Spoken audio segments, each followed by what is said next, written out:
The lamentable tragedy of Titus Andronicus, जिसे Titus Andronicus के नाम से जाना जाता है, विलियम शेक्सपियर द्वारा लिखी एक ट्रेजेडी है जिसे 1588 और 1593 के बीच में लिखा गया।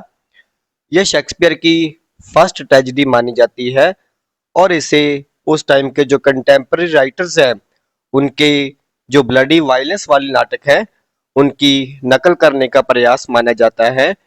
जो 16th सेंचुरी में ऐसे वायलेंस वाले नाटक ऑडियंस के बीच में बहुत फेमस हुआ करते थे।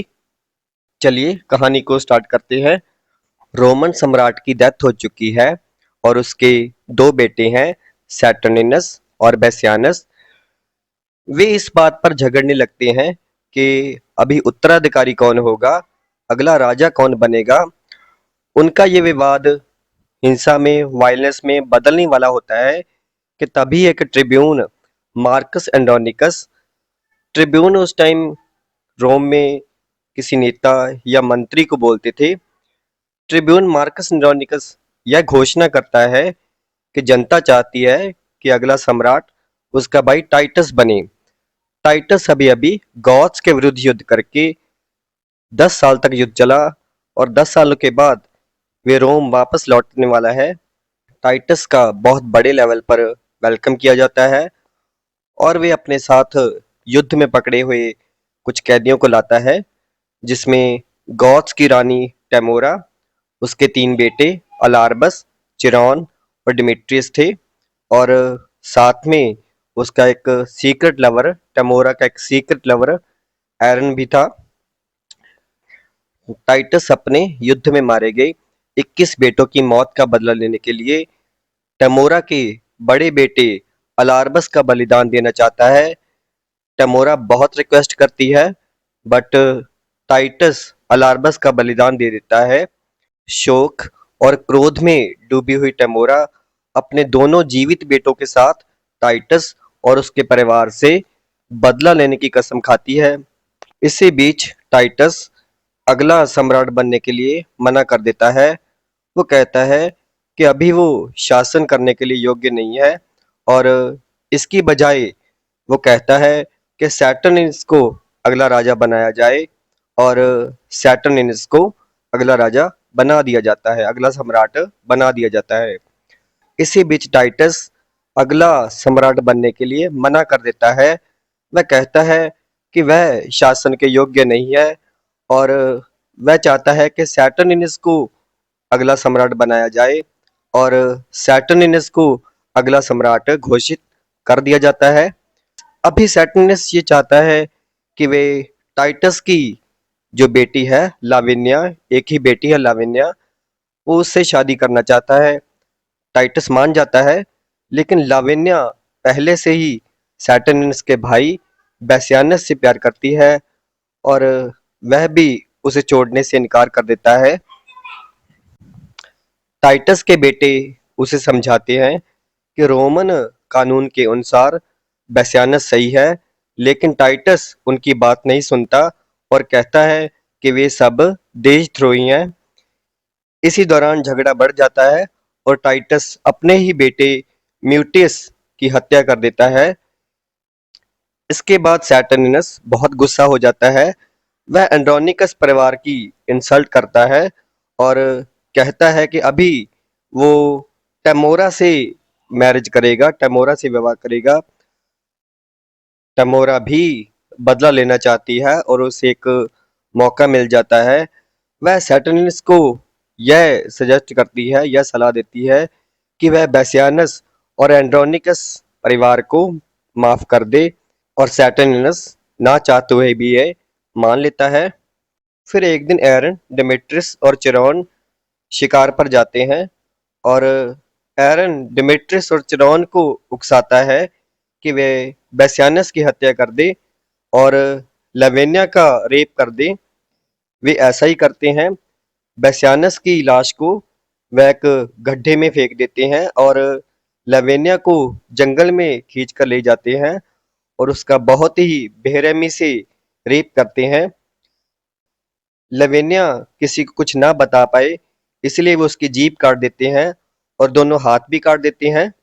इसी बीच एरन एक फेक लेटर लिखता है जिसमें टाइटस के बेटे मॉर्शियस और क्विंटस को बेसेनस की हत्या के लिए दोषी ठहराया होता है। अपने भाई की मौत से दुखी सैटर्निनस मॉर्शियस और क्विंटस को गिरफ्तार कर लेता है और मौत की सजा सुनाता है।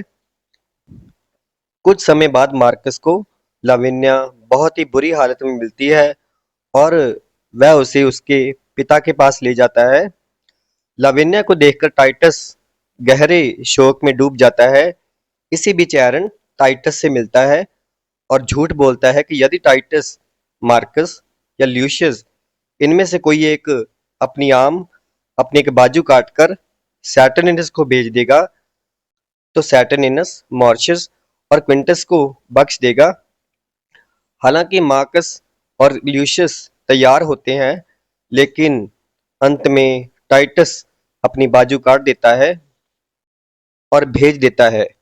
कुछ समय बाद एक मैसेंजर उनके कटे हुए सिर और टाइटस का कटा हुआ हाथ वापस ले आता है। अभी टाइटस को बहुत गुस्सा आता है। वह ल्यूशियस को रोम से भाग जाने के लिए और सेना इकट्ठी करने के लिए कहता है। इसके बाद लाविनिया अपने मुंह और बाहों के बीच एक डंडा पकड़कर मिट्टी पर हमलावरों के नाम लिखती है, जिससे सच्चाई सामने आ जाती है। इसी बीच टेमोरा एक बच्चे को जन्म देती है जिसका जो कलर है वो हबशी एरन जैसा होता है। वो एरन का ही बच्चा होता है। बच्चे के रंग को देखकर सैटर्निनस बहुत गुस्सा होता है। टेमोरा बच्चे को मरवाना चाहती है, लेकिन एरन दाई की हत्या कर देता है और बच्चे को लेकर गॉथ्स के पास भाग जाता है। बाद में ल्यूशियस सेना के साथ रोम की ओर बढ़ता है और एरन को पकड़ लेता है और धमकी देता है कि यदि वह सब कुछ नहीं बताएगा तो बच्चे को मार डाला जाएगा। बच्चे की जान बचाने के लिए एरन पूरी साजिश बता देता है। रोम में टाइटस का भी जो बिहेवियर है वो पागलपन वाला बन जाता है। टेमोरा, डेमेट्रियस और चिरॉन टाइटस के पास जाते हैं ताकि उसे मनाया जा सके कि ल्यूशियस अपनी सेना वापस हटा ले। टेमोरा, जो अभी बदला लेना चाहती है, टाइटस से कहती है कि यदि वह ल्यूशियस की सेना को वापस बुला लेगा तो वह उसके सभी दुश्मनों से बदला लेने में उसकी मदद करेगी। टाइटस सहमत हो जाता है और मार्कस को ल्यूशियस को दावत के लिए बुलाने भेजता है। इसके बाद टेमोरा के जाते ही टाइटस चिरॉन और डेमेट्रियस को बांध देता है और उनका गला काट देता है। उनका खून एक बर्तन में इकट्ठा करता है। फिर वह लाविनिया से कहता है कि वह रसोइया बनेगा, उनके सिर पीसकर उन्हें पाई में बेक करेगा और दावत में उनकी मां को परोसेगा। अगले दिन दावत में टाइटस सैटर्निनस से पूछता है कि क्या एक पिता को अपनी बेटी की हत्या करनी चाहिए यदि उसका रेप हुआ हो। जब सैटर्निनस हाँ कहता है, टाइटस लाविनिया की हत्या कर देता है और फिर सैटर्निनस को रेप की पूरी कहानी बताता है। जब सम्राट चिरॉन और डेमेट्रियस को बुलाने को कहता है तो टाइटस ये बताता है कि वे पाई में पकाए जा चुके हैं जिन्हें टेमोरा खा भी चुकी है। इसके तुरंत बाद टाइटस टेमोरा की भी हत्या कर देता है और उसी पल सैटर्निनस टाइटस को मार डालता है। बदले में ल्यूशियस सैटर्निनस की हत्या कर देता है और नया सम्राट बन जाता है। अभी सम्राट ल्यूशियस ये ऑर्डर देता है कि टाइटस और लाविनिया को उनके पारिवारिक मकबरे में दफनाया जाए। सैटर्निनस का सम्मान के साथ अंतिम संस्कार करवाया जाए। टेमोरा की लाश को जंगली जानवरों के लिए फेंक दिया जाए और एरन को फांसी दे दी जाए। लेकिन एरन मरने से पहले भी अपने अपराधों पर पछताता नहीं है। वह केवल ये कहता है कि उसे और भी अधिक बुराई करनी चाहिए थी। लास्ट में ल्यूशियस आदेश देता है कि एरन को गर्दन तक जमीन में गाड़कर प्यास और भूख से मरने के लिए छोड़ दिया जाए और उसे इसी तरह दंडित करने के लिए ले जाया जाता है। और इसी के साथ ये ट्रेजेडी टाइटस नॉर्निकस समाप्त होती है।